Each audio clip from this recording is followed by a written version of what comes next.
The contrast between Job's suffering and what we see here in the gospel of the healing of Peter's mother-in-law by Jesus couldn't be more striking.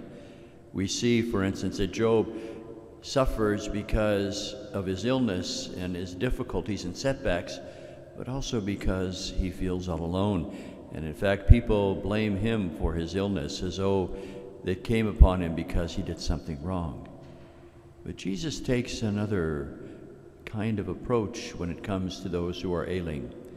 He realizes not only do they need physical healing, which he brings to Peter's mother-in-law, but he also comes to her in a way that lets her know she's not alone, to the point where he actually touches her. He grasps her hand and brings her up.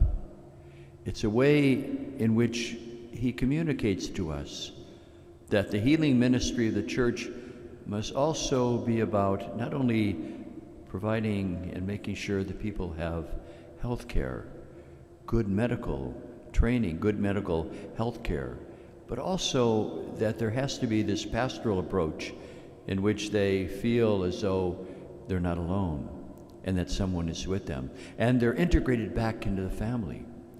Peter's mother-in-law not only was healed, but she, as we heard, was able to come and actually function within the household as she prepared meals for them.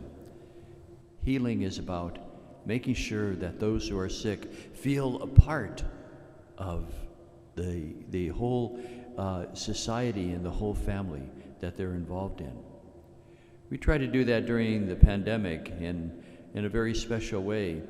You may recall that there were a lot of people who were in hospitals who could not have visitors.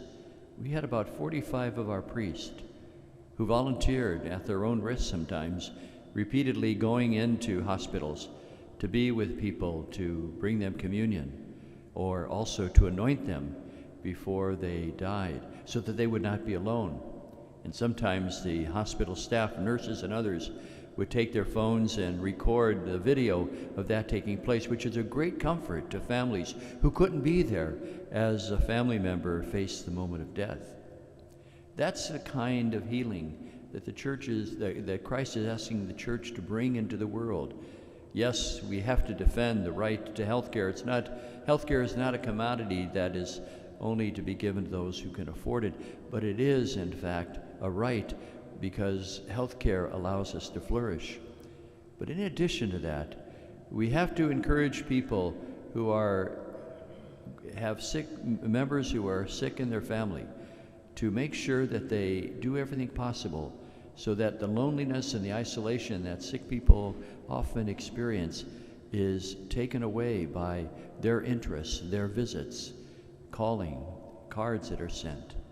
It is important for that kind of healing to take place as well.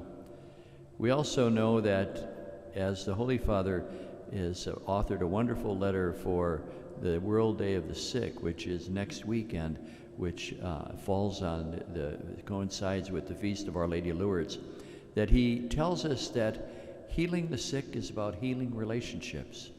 And in that way, he pulls out the truth of this gospel in a very special way for each one of us.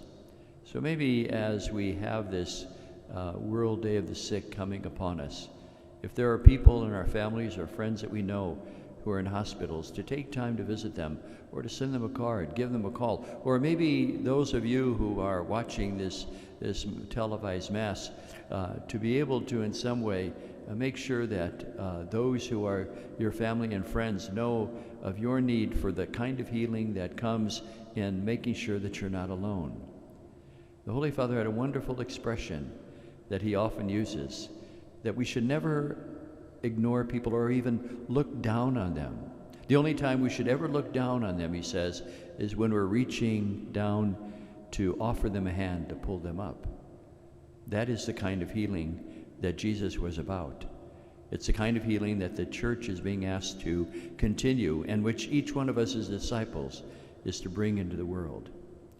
Yes, there is a difference between the suffering of Job and the healing of the mother-in-law of Peter. It is the difference between someone being left alone to suffer in isolation and the kind of ministry that Jesus offers us, to be able to have the kind of healing that comes about in making sure that people are integrated back into the family, that they do not suffer alone, but they in some way are healed because we are with them.